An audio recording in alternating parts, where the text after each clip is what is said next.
महाकुंभ के दौरान किन्नर अखाड़े में तंत्र विधान के मुताबिक अघोरा काली पूजा की गई, जिसमें नए साधकों को दीक्षा दी गई। तमिलनाडु से आए अघोर साधना गुरु महामंडलेश्वर मणिकांतन ने पूजा संपन्न कराई। जनवरी की सर्द रात महाकुंभ की वेला और किन्नर अखाड़े में खुले आसमान के नीचे मानव कपाल पर जलते दीपक और हवन कुंड में धधकती ज्वाला, इस सबके बीच डमरू की गूंज और थरथराते होठों से निकलते हुए मंत्रों के बीच किन्नर अखाड़े की अघोर काली पूजा साधना की गई। किन्नर अखाड़े से जुड़े नए साधकों को इस दौरान दीक्षा भी दी गई। ये पूजा किन्नर अखाड़े की तांत्रिक परंपराओं का एक अहम हिस्सा है। एक बड़े हवन कुंड के चारों ओर दीपों से सजी मानव खोपड़ियां, गूंजते डमरू और मंत्रोच्चारण की थरथराती आवाजें माहौल को रहस्यमय और आध्यात्मिक बना रही थी। इसी पर देखिए प्रयागराज महाकुंभ से भारत एक्सप्रेस की ये खास रिपोर्ट। मां काली की मध्यरात्रि में पूजा चल रही है और ये किस तरह की पूजा है, किस तरह का इस पूजा का विधान है, हमारे साथ बातचीत के लिए किन्नर अखाड़े की महामंडलेश्वर मां पवित्रा हैं। बातचीत कर लेते हैं, जान लेते हैं उस पूजा के बारे में। मां, किस तरह की पूजा है? जय श्री महाकाल, ओम नमो नारायण। मैं हूँ माँ पवित्रा नंदगिरी, महामंडलेश्वर किन्नर अखाड़ा जूना अखाड़ा। ये जो पूजा है ये रोज रात को 12 बजे होती है। अब देख रहे हैं यहाँ पे सबसे प्यारी मूर्ति है माँ काली की, जिसका नाम है अघोरी, काली अघोरी बोला जाता है क्योंकि ये स्मशान में होती है।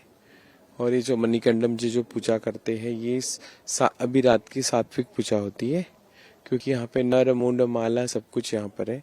और ये हमारे जन कल्याण के लिए और हमारे आसपास का जो वातावरण है, वाइब्स है, उसको वहाँ पे अगर शुद्ध वातावरण नहीं है तो ये शुद्ध बनाती है।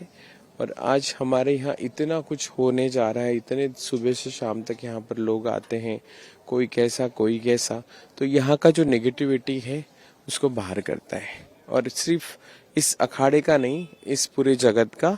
और ऐसी पूजा है पूरे जगत में होती है, चाहे तारापीठ देख लो, चाहे आप सिद्धि देख लो, उज्जैन स्मशान देख लो, मणिकर्णिका घाट देख लो।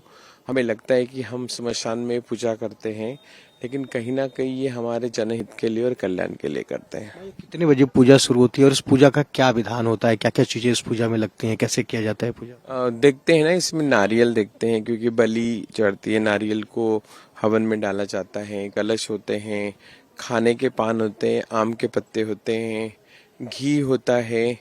और ये कंटिन्यू अभी 1.5 घंटा तक चलेंगे क्योंकि यहाँ पे ट्रेनिंग भी होता है और यहाँ पे जो नए शिष्य बनते हैं उनकी साधना भी करते हैं। नए शिष्य बनाने का क्या परिधान है, कैसे बनते हैं ये नए शिष्य, कब बनाए जाते हैं? साधना, उनको साधना करने का पूरा अनुमति दिया जाता है। जैसे ट्रेनिंग होता है वैसे इस साधनाओं में भी बहुत ज्यादा इनको वर्क करना पड़ता है, बहुत ध्यान रखना पड़ता है, पूजा को सीखना पड़ता है। और फिर उसके बाद अगर वो सिद्ध होता है तो फिर उसको ऐसे बिठाया जाता है, फिर इसको अपना चेला शिष्य बनाया जाता है। तो हमारे साथ बातचीत के लिए पवित्रा माँ थी जो किन्नर अखाड़े के महामंडलेश्वर हैं। इन्होंने बताया कि किस तरह से ये पूजा होती है, इस पूजा का क्या विधान है और ये पूजा कितना खास होता है। कैमरा पर्सन स्वास्तिक के साथ राहुल पांडे, भारत एक्सप्रेस, प्रयागराज महाकुंभ। आपको बता दें ये साधना 2 घंटे तक चली। इसमें विशेष परंपराओं के साथ पूजा अर्चना की गई। इस दौरान नए साधकों को दीक्षा देकर उन्हें तंत्र विद्या के बारे में ज्ञान दिया गया। पूजा के बाद श्रद्धालुओं को आशीर्वाद भी दिया गया। महाकुंभ का ये आयोजन न केवल धार्मिक आस्था का प्रतीक है, बल्कि तंत्र विद्या और परंपरा को संरक्षित करने की दिशा में भी महत्वपूर्ण कदम है। किन्नर अखाड़े की ये तांत्रिक पूजा श्रद्धा और रहस्य का अद्भुत संगम है। फिलहाल के लिए जानकारी में इतना ही। तमाम खबरों के लिए सब्सक्राइब करें भारत एक्सप्रेस।